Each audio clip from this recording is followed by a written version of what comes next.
అందరికీ ముందుగా జై శ్రీరామ్, అలాగే జై పవన్ కళ్యాణ్. హర హర వీర మల్లు థియేటర్లో చూసినప్పుడు కొంచెం ఎక్కడో మిస్ అయిందే, కావాల్సిన ఎనర్జీ మిస్ అయిందే. క్లైమాక్స్లో ఇంకా కొంచెం తీస్తే బాగుండే, క్లైమాక్స్ ఇక్కడ ఎండ్ చేస్తే బాగుండే అన్ని ఫీలింగ్స్.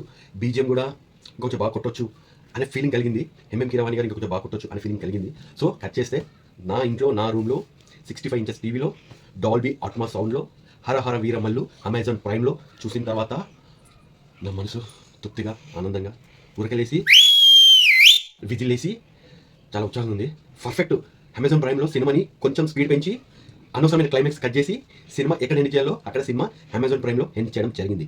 సినిమా బీజిఎం నాకు థియేటర్లో నచ్చలేదు. సో అది థియేటర్ ఎఫెక్టో లేదా అక్కడ సౌండ్ సిస్టమ్ ఎఫెక్టో నాకు తెలియదు. నా రూమ్లో నా హోమ్ థియేటర్లో చూసే మాత్రం దిల్ ఖుషి అయిపోయింది. చాలా చాలా బాగుంది సినిమా. ఎక్కడ బోర్ అనిపించలేదు, ఎక్కడ కానీ నాకు ల్యాగ్ అస్సలు ఫీల్ అవ్వలేదు.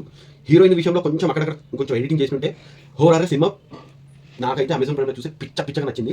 క్లైమాక్స్ మాత్రం నేను అనుకున్నట్టే ఎక్కడ కట్ చేయాలో అక్కడ కట్ చేశారు. అమెజాన్ ప్రైమ్లో ఎక్స్ట్రాగా పెట్టలేదు. కావాలంటే నా ఇంతకుముందు వీడియోలో కూడా ఇదే చెప్పాను, కావాలంటే చెక్ చేసుకోండి.